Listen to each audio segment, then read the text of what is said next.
कि भाद्र पूर्णिमा है। 7 सितंबर रविवार भाद्र पूर्णिमा है और चंद्र ग्रहण का महापर्व भी है। सूतक कल दोपहर 12:57 से सूतक आरंभ हो जाएगा।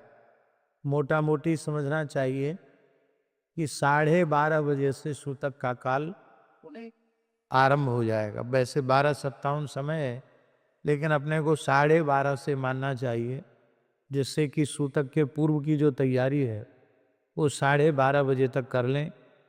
अपनी शिखा में कुशा धारण कर लें, जो भी सूखा सामान है उसमें कुशा डाल दें, अन्न है उसमें कुशा डाल दें।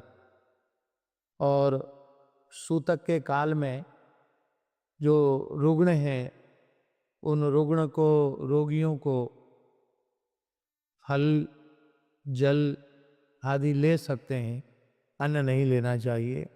ग्रहण काल में सर्वथा जल भी नहीं लेना चाहिए, मलमूत्र का त्याग भी नहीं करना चाहिए। और रात्रि को 9:57 पर चंद्र ग्रहण का स्पर्श हो जाएगा। मध्यकाल रात्रि 11:42 पर होगा और मोक्ष काल रात्रि को 1:29 पर होगा।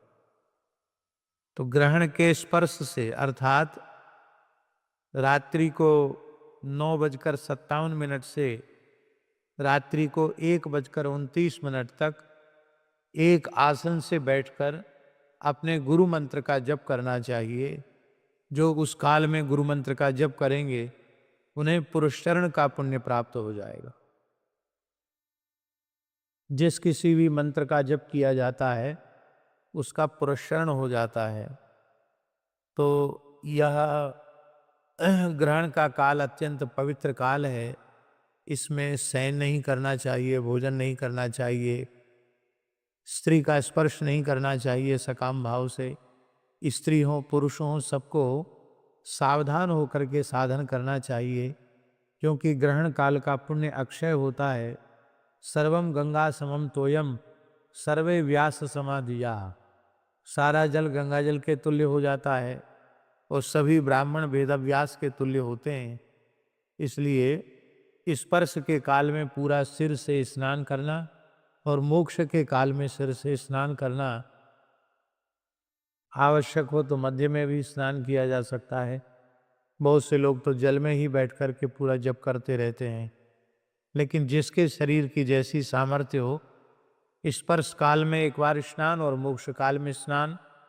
मोक्ष काल के बाद फिर लगभग 1:29 पर मोक्ष काल है, तो स्नान करते करते 2-2:30 बज जाएगा।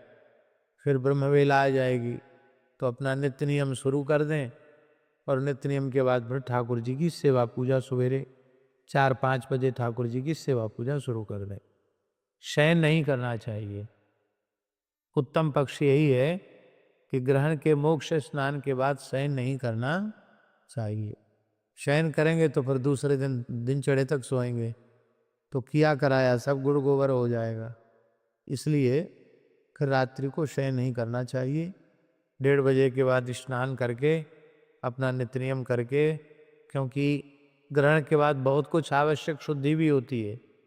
कपड़े धोना, धुलाई, सफाई सब होता है कार्य, यज्ञोपवीत बदलना। फिर भगवान का अपना नित्य नियम करते करते भगवान के उठाने का समय हो जाएगा। 3 बजे से भगवान की 4 बजे से सेवा शुरू कर दें। प्रेम से भगवान की सेवा करें। जिनको आवश्यक हो शरीर की दृष्टि से वो दिन में मध्याह्न में 1 घंटे 1.5 घंटे सो लें, पर्याप्त है। तो ये ग्रहण का काल व्यर्थ नहीं करना चाहिए, ग्रहण की सूचना।